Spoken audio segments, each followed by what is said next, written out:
देवराज नामक एक ब्राह्मण था ब्राह्मण, परंतु देखिए जाति में जन्म लेने से कोई महान नहीं बन जाता। महान जब बनता है उस जाति के हिसाब से उसके कर्म भी होने चाहिए। ऐसा नहीं कि कुल में जन्म ले लिया तो नहीं वो महान है। अब ब्राह्मण कुल में जन्म ले लिया और ब्राह्मण होके अभक्ष्य पदार्थों का भक्षण कर रहा है, दारू शराब आदि मदिरा आदि पान कर रहा है, तो क्या कोई तुम लोग जाकर उसको प्रणाम करोगे? नाली में पड़ा रहेगा तो हैं? उसे ब्राह्मण कहोगे, उसका सम्मान करोगे? नहीं करोगे। क्यों?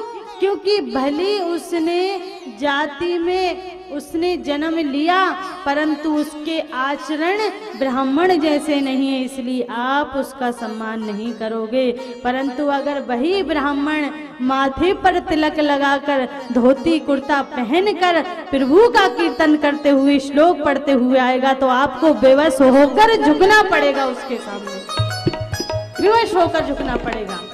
अगर आप नहीं चाहते तो भी झुकना पड़ेगा, क्योंकि जाति को प्रणाम नहीं करते लोग, आपकी भक्ति को, आपके गुणों को प्रणाम करते हैं।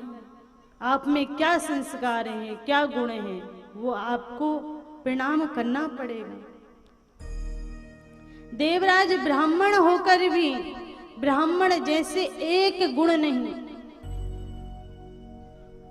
अभक्ष्य पदार्थों का भक्षण करता, मदिरा आदि का पान करता, बड़ा दुष्ट, जिसको चाहे उसको मार देता। मारा पीटी का तो रोज का काम, यहाँ तक कि उसने पत्नी, अच्छी पत्नी, गुणवान पत्नी, ब्राह्मण बालिका होते हुए भी एक वेश्या के संग में जाकर रहने लगा, पर स्त्री के साथ रहने लगा। माता पिता ने बहुत समझाया तो इतना दुष्ट कि माता पिता को मारने के लिए तैयार हो गए। बड़ा दुष्ट। बेचारी पत्नी, जो माता पिता को मार सकता है वो पत्नी को कहाँ छोड़ेगा? पत्नी हाथ जोड़कर खड़ी रही, तुम्हारे हाथ जोड़ती हूँ, माता पिता को मत मारो। सास ससुर की पत्नी सेवा कर रही और वो देवराज पर स्त्री के साथ रहने लगा। अब पर स्त्री तो केवल मांगे धन, स्वयं की स्त्री हो तो जैसी परिस्थिति में हो वैसी में निभा ले, परंतु पराई स्त्री को तो केवल दिन रात धन चाहिए। धन लाओ, पैसा लाओ, इच्छा पूरी करो, बढ़िया बढ़िया सामान दिलवाओ, यही मांगती है।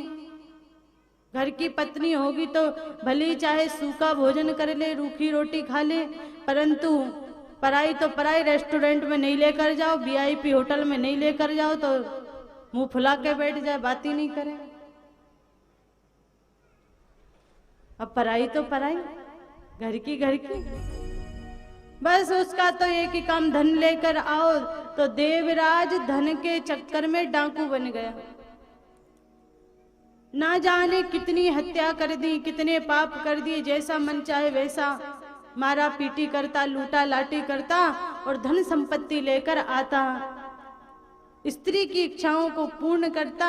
इधर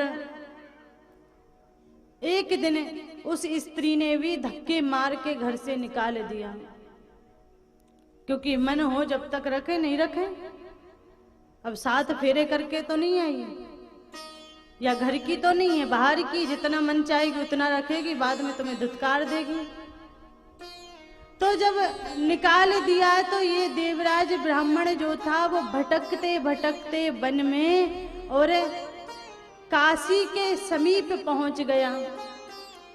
अचानक से बरसात होने के कारण, पूरी रात गीले रहने के कारण बुखार आ गया, ताप आ गया।